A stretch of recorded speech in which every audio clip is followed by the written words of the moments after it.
For some Saks customers, how this breach is being handled is disappointing. They haven't even had the decency to call me and let me know what is happening. I feel they owe that to us. Hudson's Bay Company said in a statement that the breach no longer poses a risk, that customers will not be liable for fraudulent charges, and affected customers will receive free identity protection services. HBC isn't sharing many other details, even though a cybersecurity firm called Gemini Advisory believes it has uncovered much more. It found a listing of 5 million stolen credit and debit cards for sale online. And the firm says they're from the Saks hack, accessed in stores that were swiping credit cards and hadn't transitioned to the more secure chip and PIN technology. It says 3 Southern Ontario Saks locations were compromised. It seems that every other day our data gets disappeared in one way or another into the wrong hands out there. And consumers are literally just losing control of where is our data, where is it floating, and who's using it. Some in the business of cybersecurity say that retailers remain a lucrative target because of their access to so much customer information.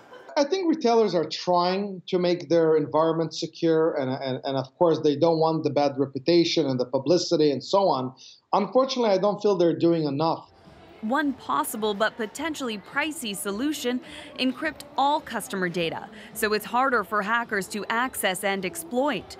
Some shoppers say it's time to force companies to do more.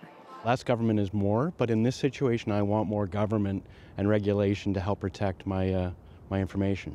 For now, all Saks and Lord & Taylor customers are being told to be their own watchdog and monitor their bank statements for any suspicious charges. Jacqueline Hansen, CBC News, Toronto. Now, the cybersecurity firm that identified Saks and Lord & Taylor as the target mentioned Joker Stash as the entity behind it. But what is it, and what do we really know about them? Joker Stash is a major distributor of stolen card data, almost building a brand around laughing all the way to the bank. Nico Mee watches them for a living. Joker Stash has been around for a long time, but it's only in the past 2 years that they've really kind of usurped control of this market for stolen credit cards. When the reputed 5 million cards went up on Joker Stash, he was the opposite of surprised. We focused on it, but I did not expect it to become the news story that it is currently. Joker Stash sells this kind of data constantly. In this case, enough to clone the magnetic strip on a credit or debit card. You will take a blank card, you'll render the chip inoperable, you'll encode it, and then you'll walk into a store. As long as a fraudster can swipe, they can walk out with a purchase.